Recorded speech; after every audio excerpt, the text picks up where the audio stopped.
America में अवैध तरीके से घुसे 104 भारतीयों को वापस भेजने पर देश में जरूर सियासी संग्राम चल रहा है, लेकिन इस संग्राम से तर इन लोगों के अमेरिका पहुंचने का किस्सा बेहद ही भयावह है।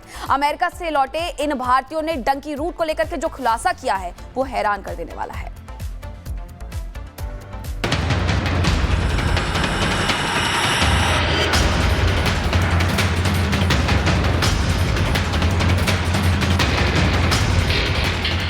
सपनों को पंख लगाकर अपने जीवन को नया आयाम देने कई भारतीय 7 समंदर पार की उड़ान भरते हैं, लेकिन अवैध रास्तों का सफर उन्हें सपनों की मंजिल पर नहीं बल्कि दर्द पीड़ा की उस राह पर पहुंचाता है जिसकी शायद कोई मंजिल ही नहीं। अमेरिकी सेना का military aircraft C-17 globe master 5 फरवरी को पंजाब के अमृतसर में लैंड हुआ।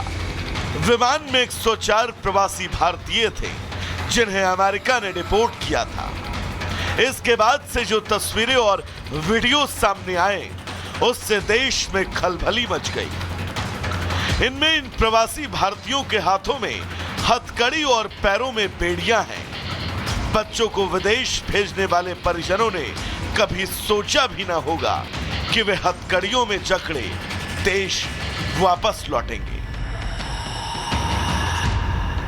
वापस भेजे गए भारतीयों की त्रासदी की कहानियां अब सामने आ रही हैं।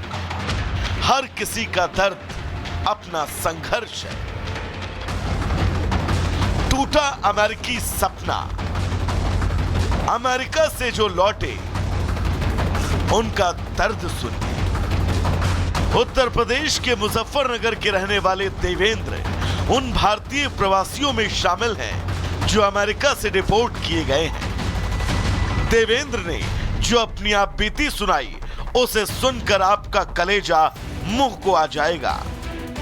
हाई स्कूल पास देवेंद्र सिंह अमेरिका में 29 नवंबर को बड़े बड़े सपने लेकर गया था, लेकिन अमेरिका के माफियाओं ने उन्हें गन पॉइंट पर बंधक बनाया। आरोप है कि इन माफियाओं ने 40 लाख रुपए की फिरौती लेने के बाद उन्हें रिहा कर दिया।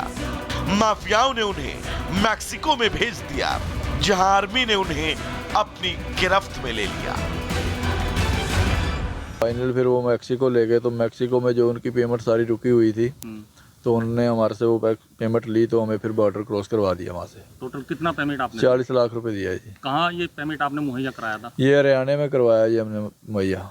तो मैक्सिको से क्रॉस करना पड़ता है, जो मैक्सिको वाली फैंसी है, तो वो लोहे की सीढ़ी बनाई हुई है उन्होंने सरियों की, तो उससे क्रॉस करवाते हैं वो डोंकर के बंदे जो होते हैं माफिया वाले। 20 साल के आकाश जीवन में बहुत कुछ करने का जज्बा लेकर डंकी रूट से अमेरिका गए। आकाश को अमेरिका पहुंचने में 65 लाख रुपए का खर्च आया। जंगलों का रास्ता तय कर आकाश ने 26 जनवरी को अमेरिका की दीवार पार की, लेकिन वह अमेरिकी आर्मी की गिरफ्त में आ गए। उन्हें भी भारत डिपोर्ट कर दिया गया और उनके सपने चकनाचूर हो गए। आकाश अपना घर के रहे न घाट के। 2-2.5 किले थे, यही बेच का हमने बाहर भेजा था। मानो तो शीला मिला, ट्रम्प सरकार ने भी अच्छा नहीं कराया। अच्छा जी, फिर दूसरी बात घर की स्थिति है, मम्मी भी हालत मतलब बीपी की मरीज है, वो भी सुबह से ही पता लगा खाट पे पड़ी है हमें। बस कहने का मतलब ये सर ये है, बस हम तो धरती में ही लग ले जी, कहने का मतलब ये है। पंजाब के होशियारपुर के रहने वाले शख्स ने बताया कि उन्हें झूठ बोलकर डंकी रूट से अमेरिका भेजा गया। 8 महीने का सफर तय कर वो अमेरिका पहुंचे। उन्हें अमेरिकी सीमा पर 20 दिनों तक जेल में रखा गया और फिर वापस डिपोर्ट कर दिया गया। भाई मेरे 40-45 लाख रुपए लग गए। कैसे अरेंज कैसे? अरेंज भाई बस कोई रिश्तेदार में कोई यार दोस्तों बैठाए थे ब्याज पे, देखो भी कह रहा है कहीं के देने हैं। जाने में कितना टाइम लगा, क्या प्रोसेस था आपका वहाँ जाने का? भाई जाने में मैंने 7 महीने लग गए। मेरे तय बोलिया था एजेंट ने भाई 45 दिन में पंचायत दूंगा देती। 7 महीने लग गए। मैंने बीच में जाके भी कहा भाई मैंने वापसी बुला ले, नहीं सुनी। जुल्मों सितम की सीमा पार कर वो अपने वतन वापस लौट आए हैं, लेकिन डंकी रूट पर अपना तन मन धन लुटा चुके इन युवाओं के पास अब बेइंतहा दर्द के सिवा कुछ भी नहीं बचा है। Bureau report, Republic Bharat. तो चलिए अब आपको बताते हैं कि आखिर डंकी रूट होता क्या है, किस रूट का लोग सहारा लेते हैं, इस मैप के जरिए हम समझाते हैं। देखिए, सबसे पहले भारत आपको दिख रहा है। भारत से लोग दुबई जाते हैं। दुबई के बाद अलग अलग दिशाओं में कैसे जाते हैं, देखिए, कुछ जाते हैं निकारागुआ, कुछ जाते हैं गुआना, कुछ इक्वाडोर और कुछ जाते हैं बोलीविया। ये 4 जगह है। इन जगहों का सहारा लिया जाता है भारत से दुबई, दुबई के बाद यहाँ, और उसके बाद जाते हैं मैक्सिको। ये पूरा जो है डंकी रूट हम आपको बता रहे हैं। मैक्सिको के बाद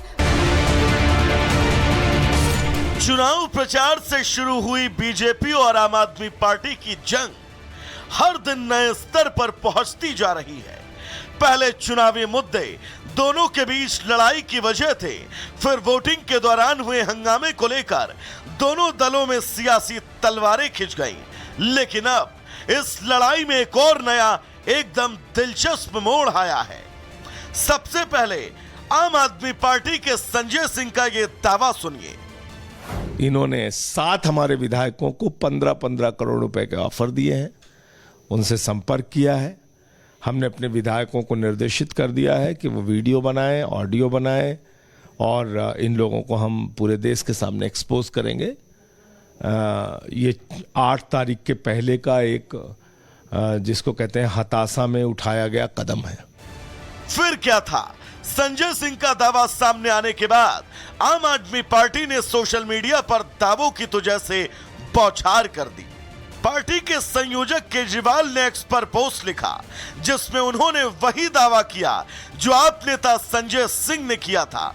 उन्होंने लिखा कि उनकी पार्टी का एक भी नेता टूटेगा नहीं।